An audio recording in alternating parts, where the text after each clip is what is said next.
Tiramisu ভাই original tiramisu alcohol দিয়ে বানায়। অ্যালকোহল কি আপনারা খাবেন কেউ? না না না না না না তা আমি তিরামিসু আনলাম না। কেক থেকে সিমি হারাই গেছে কিনা এই খেলা দেখাবো। আমার কেক ভাই আমি নিজে বানাই, আমি বানাই নাই, আনি নাই। আসলে অরিজিনাল যে তিরামিসু যেটা ওটা অ্যালকোহল দিয়ে বানাই, আর অ্যালকোহল তো আমরা খাবো না কেউ, তাই না? যারা তিরামিসু হচ্ছে খায় তারা অবশ্যই জানে, কারণ এটা হচ্ছে ইতালিয়ান একটা ডেজার্ট। তো বিদেশি মানুষরা তো অ্যালকোহল খাই, তারা তো খায়। যেহেতু আপনারা এত চুলকানি আমাকে নিয়ে কথা বলে কথা পারে ভাই, আমি কথা বলতে চাই না। আপনারা আপনাদের বিজনেস করেন, আমি আমার বিজনেস করতেছি। তারা সকালবেলা মুখ ধুয়ে অ্যালকোহল দিয়ে, আর তাহলে আপনিও সকালবেলা মুখ ধুয়ে অ্যালকোহল দিয়া। জাকির ভাই, হ্যাঁ ভাইয়া, আমাদের আগে ভাইরাল এক ব্যক্তি বলছে আপনি যে তিরামিসু কেকগুলো নিয়ে আসেন, আসলে এগুলো কিন্তু তিরামিসু না। আচ্ছা এটা কি? ওনাকে জিজ্ঞেস করতে বললেন এটা কি? এবং উনি বলছে তিরামিসু কেকের যে ম্যাটেরিয়ালসগুলো ব্যবহার করা হয় সেগুলো অনেক এক্সপেন্সিভ। তাহলে আমি অ্যালকোহল ব্যবহার করি ওনার জন্য, উনি আসুক, আমি একদিন খাওয়াই। হ্যাঁ, উনি বলছে এটাতে নাকি অ্যালকোহল ব্যবহার। ইতালির মানুষের সাথে যদি আমরা আমাদের তুলনা করি, তারা হচ্ছে নাস্তিক, তারা হচ্ছে গিয়ে ইহুদি আছে, নাস্তিক আছে, তারা হচ্ছে গিয়ে অ্যালকোহল, তারা সারাদিন, তারা সকালবেলা মুখ ধুয়ে অ্যালকোহল দিয়া। আর তাহলে আপনিও সকালবেলা মুখ ধুয়ে অ্যালকোহল দিয়া। যেহেতু আপনার এত চুলকানি আমাকে নিয়ে, তা আপনিও অ্যালকোহল দিয়ে মুখ ধুয়েন, তাহলে আপনি পানি দিয়ে মুখ ধুন কি লেগে? কথা বলে কথা পারে ভাই, আমি কথা বলতে চাই না। আমার কথা হচ্ছে ভাইয়া, স্বাদ এবং সাধ্যের মধ্যে আমি যতটুকু দিচ্ছি আলহামদুলিল্লাহ, আমার কোনো কাস্টমার রিভিউ খারাপ দিচ্ছে না। যেহেতু তাহলে আপনাদের এত চুলকানির দরকার নাই, আপনারা আপনাদের বিজনেস করেন, আমি আমার বিজনেস করতেছি।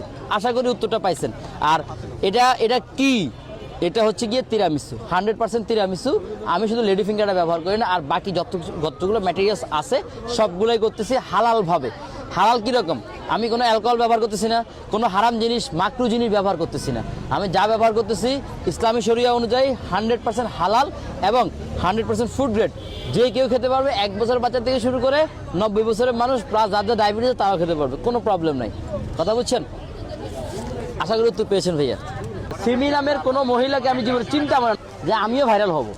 সে আমার পিছনে লেগে আজকে ভাইরাল হয়েছে না, তার মধ্যে কোনো কৃতজ্ঞতা বোধ নাই। শিক্ষা নিয়ে কোনো কথা বলবো না, কারণ যেহেতু অনেকে আলোচনা সমালোচনা বিভিন্ন জায়গায় কথা নিয়ে করে, আমি এগুলো নিয়ে আসলে খুব একটা ইয়ে করি না ভাইয়া। আমার কথা হচ্ছে এই যে আপনি যে বললেন আমি ওনার পিছনে লাগি, আমি ওনাকে চিন্তাও না। সিমি নামের কোনো মহিলাকে আমি জীবনে চিন্তাও না, নামও শুনি নাই, বাংলাদেশের কেউ শুনে নাই। সে আমার পিছনে লেগে আজকে ভাইরাল হয়েছে, এটা তাকে স্বীকার করতে হবে। সে আমার পিছনে লেগে সে ভাইরাল হয়েছে, কিন্তু কৃতজ্ঞতা স্বীকার করে না, তার মধ্যে কোনো কৃতজ্ঞতা বোধ নাই। আর যেসব মানুষের মধ্যে কৃতজ্ঞতা বোধ নাই, আপনি আজকে গিয়ে একটা উল্টাপাল্টা প্রশ্ন করেন, আপনারাই কিন্তু তাকে আজকে হাইপে নিয়ে আসছেন, আপনার ইউটিউবার ভাইয়ারা। কিন্তু আপনারা যদি আজকে একটু না টেস্ট করে দেখেন, দেখবেন যে উনি আজকে আপনাদের পোল্ট্রি লয়ে নেব। কথা বুঝছেন? এরা হচ্ছে এরকম টাইপের মানুষ। এই কালকে সিনিয়র করে জিজ্ঞেস করছিলাম যে আপনি তো জাকির ভাইয়ের পরে এই আগারগাতে আসছেন। জি, সে বলছে যে না, আমি আগারগাতে অনেক আগে থেকেই ছিলাম। হ্যাঁ। কোন কোনায় ছিল? এটা বলছে। কোন কোনায় ছিল বলেন? কোন চিপায় ছিল? আমরা তো দেখি নাই কখনো ওনাকে। উনি আসলো, কেক খাইলো, মুখের এমন ভঙ্গি দিল, ঠিক আছে, মানে এমন একটা ভঙ্গি আসছে, তো প্ল্যান করেই আসছে যে আমিও ভাইরাল হব, যাই, ঠিক আছে। কিন্তু সবার যদি চিপা যাবে বসি চুলেটটা নিয়ে, আমার তো মানুষের চিনবে না, তো আমাকে একটু অন্য স্টাইলে যেতে হবে, ঠিক আছে। তো ওই স্টাইলটাই মানে প্রয়োগ করছে, ওটাই কাজে লাগছে আলহামদুলিল্লাহ। আমি বলি যে লাগুক। হ্যাঁ, কথা বুঝছেন তো? মেন কথা হচ্ছে গিয়ে যে নিয়তে আসে সে নিয়তি হয়।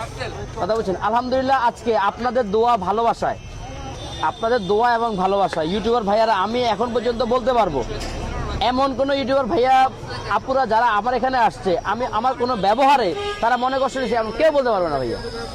কারণ ভাই আপনাদের জন্য আজকে এই জায়গাটাতে দাঁড়ায় আছে, আপনাদের জন্য এত বেচা কিনা আপনাদের জন্য। তাহলে আপনাদেরকে মানে অসম্মান করা বা আপনাদেরকে অ্যাভয়েড করার কোনো অপশন আমাদের কাছে নাই।